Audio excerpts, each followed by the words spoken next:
আচ্ছা, absorbed in আর বাইয়ের মধ্যে পার্থক্যটা কিন্তু খুব সূক্ষ্ম। যখন কেউ কোনো কাজে নিজে থেকে সক্রিয়ভাবে মগ্ন থাকেন তখন আমরা ব্যবহার করি অ্যাবজর্বড ইন। আর অন্যদিকে যখন বাইরের কোনো কিছু কাউকে মুগ্ধ করে তখন হয় অ্যাবজর্বড বাই। একটাতে কর্তা সক্রিয়, অন্যটাতে নিষ্ক্রিয়। এই একটা বাক্যেই কিন্তু পুরো ব্যাপারটা পরিষ্কার হয়ে যায়।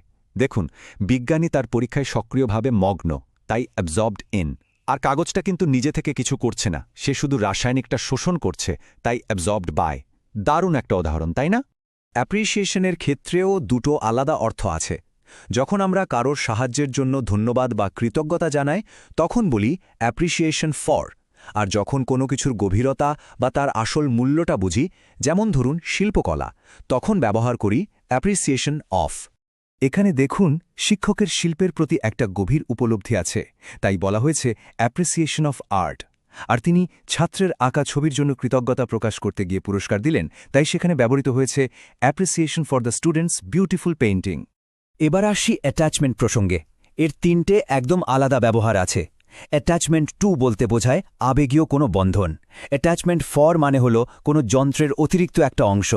আর অ্যাটাচমেন্ট অফ হল কোনো কিছু জুড়ে দেওয়ার কাজ বা প্রক্রিয়া। এই বাক্যটা খেয়াল করুন, এখানে তিনটে ব্যবহারই একসঙ্গে রয়েছে।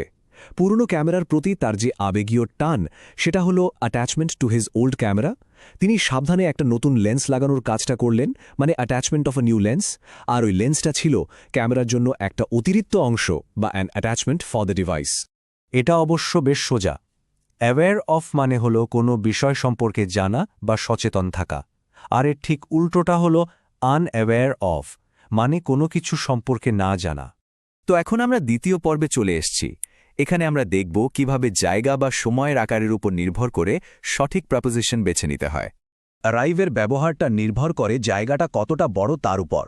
কোনো ছোট আর নির্দিষ্ট জায়গার জন্য হয় অ্যারাইভ অ্যাট, যেমন ধরুন একটা স্টেশন।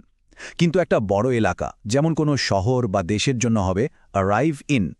আর কোনো নির্দিষ্ট দিন বা সময় পৌঁছানোর জন্য আমরা ব্যবহার করি অ্যারাইভ অন। এই বাক্যটা খেয়াল করলেই নিয়মটা একদম পরিষ্কার হয়ে যাবে। মুম্বাই একটা বড় শহর, তাই বলা হয়েছে অ্যারাইভড ইন মুম্বাই।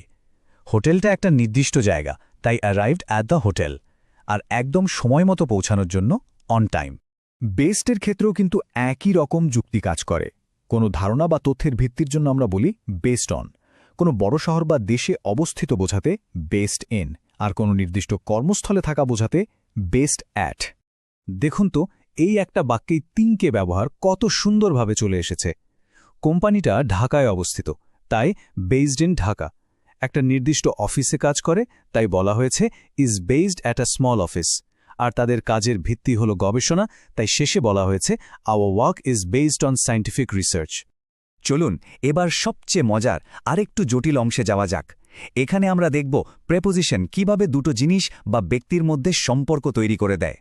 অ্যাসিস্ট্যান্স বা সাহায্যের ক্ষেত্রে চারটে প্রপোজিশন আসলে চারটি ভিন্ন প্রশ্নের উত্তর দেয়। যেমন, সাহায্যটা কার কাছ থেকে আসছে, এর জন্য অ্যাসিস্ট্যান্স ফ্রম। কী বিষয়ে সাহায্য, তার জন্য অ্যাসিস্ট্যান্স উইথ। কোন কাজটা করতে সাহায্য করা হচ্ছে, সেখানে অ্যাসিস্ট্যান্স ইন। আর সাহায্যটা কে পাচ্ছে, তার জন্য অ্যাসিস্ট্যান্স টু। এই উদাহরণটা একটু বড়, কিন্তু এখানে পুরো ব্যাপারটা স্পষ্ট হয়ে যাবে। চলুন একটু ভেঙে দেখি। সাহায্যটা এসেছে স্বেচ্ছাসেবকদের কাছ থেকে, তাই অ্যাসিস্ট্যান্স ফ্রম দ্য ভলেন্টিয়ার্স। সাহায্যটা ছিল খাওয়ার সরবরাহ নিয়ে, তাই assistance with the food supplies. সাহায্য করা হয়েছে রান্না করার কাজে, তাই অ্যাসিস্ট্যান্স ইন কুকিং। আর সবশেষে সাহায্যটা দেওয়া হয়েছে বন্যা দুর্গতদের, তাই assistance to the flood victims. Award বা পুরস্কারের ক্ষেত্রেও ঠিক একই রকম চারটে অংশ আছে। কে পুরস্কার দিচ্ছে, এর জন্য ফ্রম। কে পুরস্কারটা পাচ্ছে, তার জন্য টু। কেন পাচ্ছে, এর জন্য ফর। আর পুরস্কার হিসেবে কি দেওয়া হচ্ছে, সেখানে হবে উইথ। এখানেও দেখুন, পুরস্কারটা এসছে মন্ত্রণালয় থেকে, অর্থাৎ ফ্রম দ্য মিনিস্ট্রি। দেয়া হয়েছে সাহসিকতার জন্য, তাই ফর ব্রেভরি। পুরস্কারটা দেয়া হয়েছে একজন সৈনিককে, তাই টু দ্য সোলজার। আর পুরস্কারটা ছিল একটা সোনার মেডেল, তাই উইথ আ গোল্ড মেডেল। এবার আমরা প্রায় শেষ পর্বে চলে এসেছি। এখানে আমরা খুব তাড়াতাড়ি কিছু জরুরি একক প্রেপোজিশন আর তাদের ব্যবহার দেখে নেব। চলুন এই তালিকাটা একবার ঝালিয়ে নেওয়া যাক। অ্যাবাইড বাই মানে নিয়ম মেনে চলা, যেমন you must abide by the rules. According to মানে কারো কথা অনুযায়ী, যেমন according to the teacher we have an exam. Addicted to মানে কোনো কিছুতে আসক্ত, যেমন he is addicted to smoking.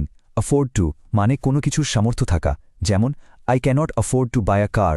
aloof from মানে কোনো কিছু থেকে দূরে থাকা, যেমন he keeps himself aloof from politics.